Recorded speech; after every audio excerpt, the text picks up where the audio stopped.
This is a 2024 Jaguar F-TYPE R75, but what's the point in me introducing it when it can introduce itself?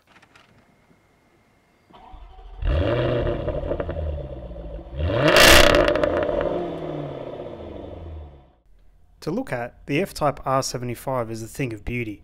The iconic facelift shape of the F-Type was an instant hit when it debuted 10 years ago, and it remains as adored as ever. Its wide stature and sculpted bodywork ensure that it looks sleek yet aggressive.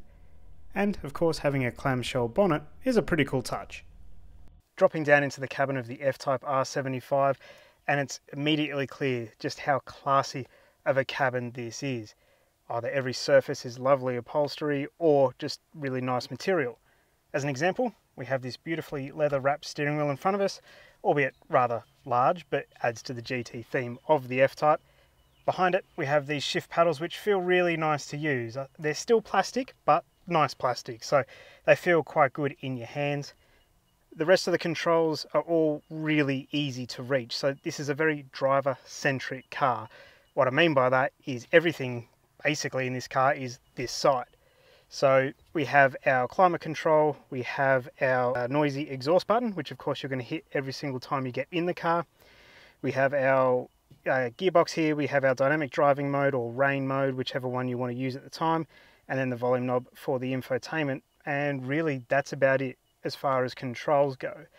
It's a really easy car to learn. It's very intuitive, very simple, but it works really well. And of course we have Apple CarPlay up front, which means it should be future-proof, albeit you do need to plug your phone in, which is under my arm here. So a little bit annoying, would be nice to have wireless Apple CarPlay, but so be it.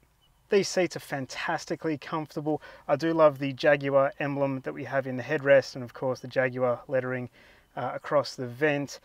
You will see the word either Jaguar, R, or the 75 logo absolutely everywhere on this car. You know, they've gone to great lengths to make sure you know exactly what car you're in. Now, storage wise, it's really not that fantastic. I mean, the boot is, I would say, quite small considering the GT nature of this car. I mean, I've thrown my camera gear in and it's pretty much filled it up. It feels like, almost like it's an MX-5, just bigger, if you know what I mean. So it's the same recipe. It's a two-seater. There's not a lot of luggage space.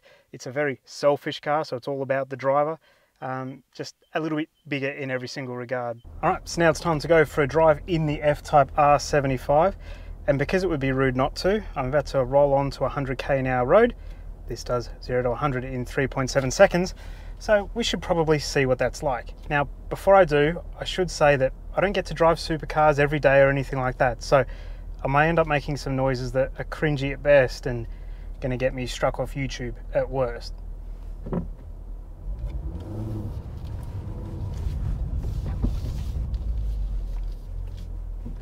Here we go.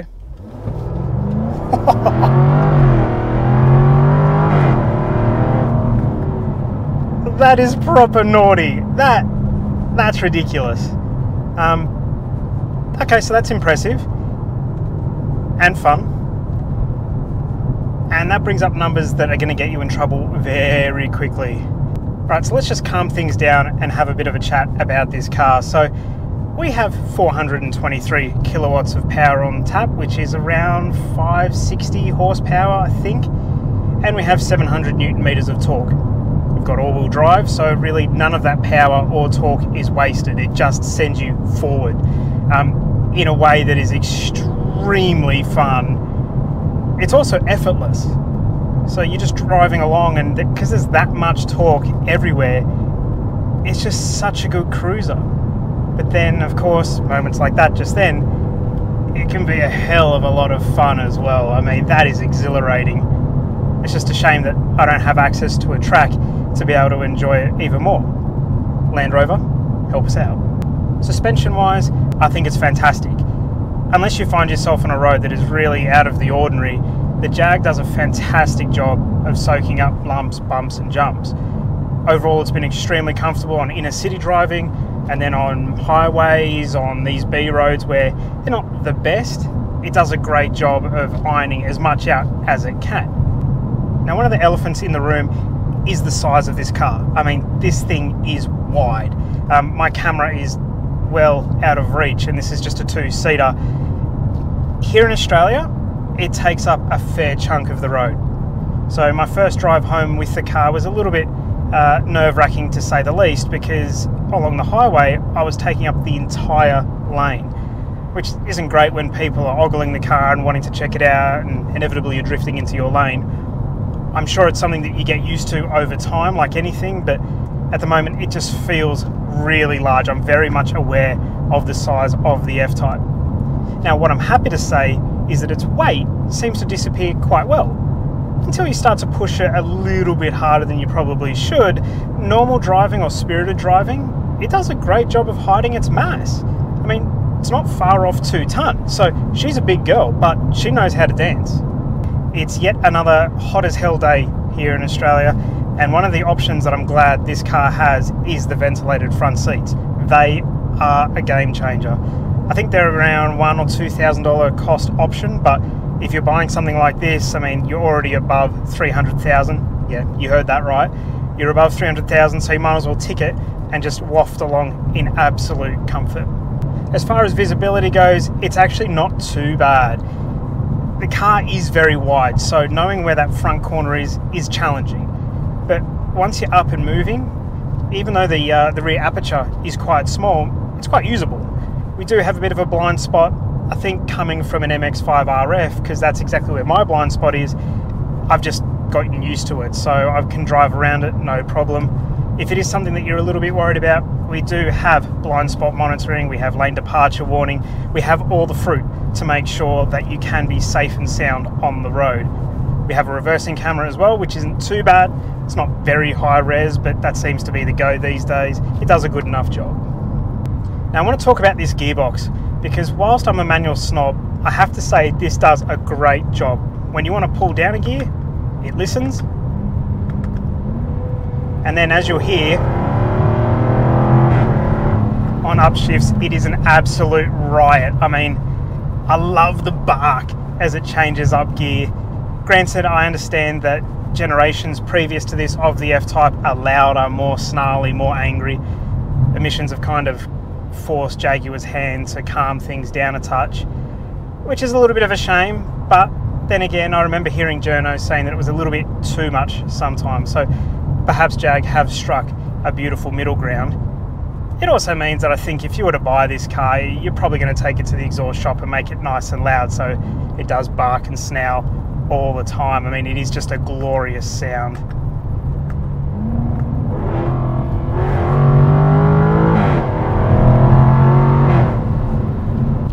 So because we have a supercharged V8 up front that makes a glorious sound, we are going to drink through fuel. There's no getting around that. I think the people that buy these cars aren't going to care about that. It's just par of the course. But what I will say is that if you drive with a light right foot, you can actually get the fuel economy into single digits, which I think is really impressive. I can't imagine too many people are going to actually bother doing that buy this, but the fact that you can do it if you need to is nice. Now, as we drive along, let's discuss numbers. So 423 kilowatts, 700 newton meters of torque, 0 to 100 in 3.7 seconds. All very impressive numbers. But let's get to the eye-watering one. This particular spec that I'm driving today is $290,000 before on-roads, which means it's going to be over 300,000 Australian dollars by the time the keys are in your hot little hand. Now the options list, well, they read basically like a car catalogue in their own. If you deem that these brakes aren't good enough, which by the way they are, you can option carbon ceramics. That will cost you 21,000 Australian dollars, which just blows my mind. I mean, I'm sure they're fantastic and all, but if this is meant to be a GT and say, I guess, a low maintenance car, so to speak, throwing a set of 21k carbon ceramics on there, that's spicy. These seats are so comfortable, which allows the F-Type to wear that GT badge with honour. I do love the fact though that if you decide to hustle this thing along, she will get up and boogie.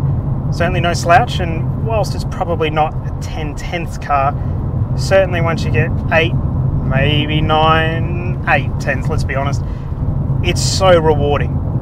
I expected it to wash out coming into some of the tighter corners being all-wheel drive, being 1,800 kilos, but it hasn't done that once. It's gone exactly where I've turned the wheel. I don't really have to think about my inputs all that much. It just goes exactly where I want it to. It feels fairly agile. I mean, I wouldn't say it's razor edge or anything like that, but she does move quite a lot, but in a way that's controllable, in a way that gives you confidence. It definitely makes you think that you're a much better driver than you probably really are. And I don't want to get all emotional and lean into the cliche about, oh, petrol engines are dying out and, you know, soon it's going to be all EVs and it's all boring and all that sort of stuff. I mean, it's true.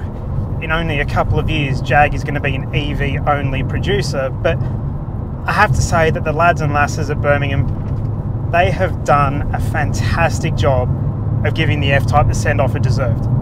After all, this R75 edition, it's meant as a swan song for the F-Type. It's a celebration of 10 years of the Jag F-Type. It's also a celebration of 75 years of sports cars from Jaguar, hence the number 75.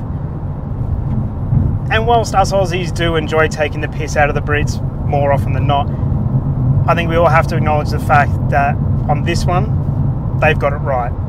So all those people at Birmingham making these things, thank you. So what do you think of the F-Type R75? Let me know down in the comments below. Also, a massive thank you to Exhaust Notes Australia for giving me the chance to live with this F-Type R75 for a week. Ever since the F-Type came out 10 years ago, it's been a dream of mine to experience one, and this has absolutely exceeded my expectations.